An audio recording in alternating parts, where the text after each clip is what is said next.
नमस्कार साथियों, स्वागत है आपका हमारे चैनल। मैं राहुल तिवारी। आज आप लोगों के लाया हूँ ये प्रश्नावली 5.1 का ये सवाल है और एक कक्षा 10 की गणित है। मैं आज आप लोगों को जो है पढ़ाऊंगा इस समांतर श्रेणी चैप्टर का नाम ये जो है समांतर श्रेणी। यहाँ पर आप लोगों को सवाल नंबर 8 दिखा है। सिद्ध कीजिए कि an = 3n² - 5 द्वारा परिभाषित अनुक्रम समांतर श्रेणी में है या नहीं है। देखिए यहाँ हमें छांटना कि ये समांतर श्रेणी में है या नहीं है। ठीक है, तो इसके लिए हम लोग क्या करेंगे, सर्वप्रथम ये सवाल नंबर 8 देखिए हम हल करें। इससे पिछले वीडियो में हमने क्वेश्चन नंबर 1 से लेकर 7 तक को सॉल्व कर लिया है।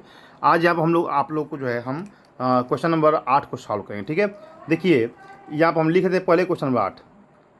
ये हमारा क्वेश्चन नंबर 8 है। ठीक है, और क्वेश्चन क्या दिया है उसको लिखते हैं हम an = 3n² - 5 ये दिया क्वेश्चन। ठीक है, बोला कि अगर हमारा an 3n² - 5 है तो क्या मतलब ये समांतर श्रेणी में होगा, इसके साथ जो अनुक्रम मिलेगा। तो हम इस समांतर श्रेणी की जांच के लिए क्या करेंगे कि n का मान हम क्रमशः 1 रखेंगे, 2 रखेंगे, 3 रखेंगे व 4 रखेंगे। ठीक है, यानी कि 1, 2, 3 व 4 रखने पर तो अगर हम यहाँ पर देखिए यहाँ पर जहाँ n है वहाँ पर अगर हम 1 रखेंगे तो ये a1 बन जाएगा हमारा। क्या बने, देखिए यहाँ पे ये क्या बनेगा हमारा, ये हो जाएगा a1 = तो अभी जहाँ जहाँ 1 है, देखिए यहाँ पर n है, यहाँ पर n है तो वहाँ पर 1 लिखेंगे, जहाँ जहाँ n होगा वहाँ पर 1 लिखेंगे। तो ये जाएगा 3 × 1 का हो जाएगा यहाँ पर स्क्वायर ऋण 5। ठीक है, तो क्या होगा, ये हो जाएगा हमारा 3 × 1 का स्क्वायर क्या 1 होगा और ऋण 5 बराबर 3 एकम 3 ऋण 5 होगा।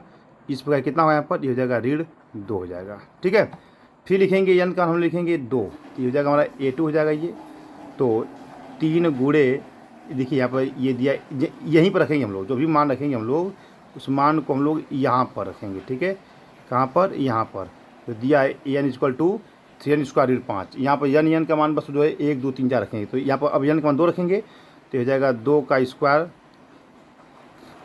ऋण 5। तो जगह 3 × 2, इस 2 का स्क्वायर कितना होगा, 2 के 4 होगा ऋण 5। तो 3 × 4 = 12 और यह हो जाएगा हमारा ऋण 5। तो कितना है घटाने पर, ये 12 में से 5 गया, ये 7 हो जाएगा यहाँ पर। ठीक है, अब यहाँ लिखेंगे हम लोग, यहाँ पर n का मान 3 लिखेंगे। ये आपके ऊपर है कि n का मान कितना लिखें, 2 लिखने के 3 मतलब कि 1, 2, 3, 4 लिखिए, चाहे 1, 2, 3 लिखिए, 3 तक भी आपको काम जो है चल जाएगा। तो लिखेंगे 3 × देखो यहाँ n दिया तो n² यानी कि यह 3 का स्क्वायर होगा। पर क्या होगा यहाँ पर 3 का स्क्वायर ऋण 5। तो ये 3 × ये 3 का स्क्वायर मतलब क्या दिया, 3 × 9 होगा यहाँ पर और ये ऋण 5 हो जाएगा आपका। तो 3 और 9 गुणा कितना होगा, 27 होगा, 27 ऋण 5। तो 27 में 5 घटाएंगे कितना आएगा, यहाँ पर आएगा यहाँ हो जाएगा 22। ठीक है, तो जांच करना है, यहाँ बोला ना कि यहाँ पर जांच कीजिए कि ये अनुक्रम जो अनुक्रम है समांतर श्रेणी में नहीं है, ये हमें दिखाना है। ठीक है, तो लिखिए, देखिए यहाँ लिखेंगे जांच के लिए, क्या लिखें यहाँ पर, जांच के लिए, यहाँ लिखेंगे हम लोग जांच के लिए।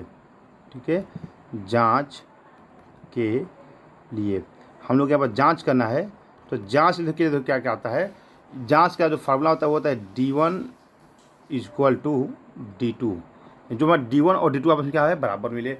और d1 अर्थात d किसे निकलता है, d को समांतर d किसे निकलता है, d के लिए हम हमेशा अगले पद में से पिछले पद को घटाएंगे। तो हमारा पद कौन सा, देखिए यहाँ पे एक पद 2 है, दूसरा 7 है और तीसरा क्या है 22 है। ठीक है, तो हम लोग एक बार 7 में से इस 2 को घटाएंगे। देखो यहाँ पर 7 ऋण 2 फिर 22 ऋण 7, यानी कि एक बार इसमें से हम इसको हटाएंगे, फिर एक बार इसमें से हम इसको घटाएंगे। ठीक है, तो बराबर आना चाहिए। तो यानी ये होगा हमारा 7 से 2 गया, ये 5 हो गया।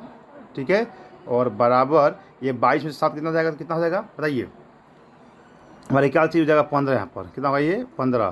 तो ये 5 और 15 से बराबर नहीं है, तो देखिए 5 और 15 के, अतः ये समांतर श्रेणी में नहीं है। तो क्या हुआ, ये प्रूव्ड हो गया कि ये समांतर श्रेणी में नहीं होगा। अगर यही हमारा ये 5 और 15 आपस में बराबर होता तो क्या करते हम कि ये दोनों आपस में बराबर हैं, इसलिए क्या होता है, ये हमारा प्रूव्ड होता है। ठीक है, तो अब यहाँ लिख देंगे हम लोग कि समांतर श्रेणी में नहीं है। देखिए यहाँ पर लिखेंगे कि समांतर श्रेणी में नहीं है। ठीक है, कि समांतर, ये अभी एक लड़की खींचते हैं यहाँ पर। ठीक है, लिखेंगे यहाँ पर कि समांतर श्रेणी में नहीं है, नहीं है। यह क्या होगा आपका ये सवाल आपका प्रूव्ड हो गया। आज समझ में ये सवाल क्या हो गया, ये प्रूव्ड हो गया। तो बिल्कुल ऐसे ही आप इस यहाँ से सवाल नंबर ये जो आपको 9 दिखा नहीं, ये 9 वाले को भी कर सकते हैं। यहाँ पर बस आप क्या करिए, यन का मान जो है बस 1 2 3 तक रख दीजिएगा। वैसे ही आप यहाँ पर सवाल नंबर 10 को भी कर सकते हैं, ठीक ना।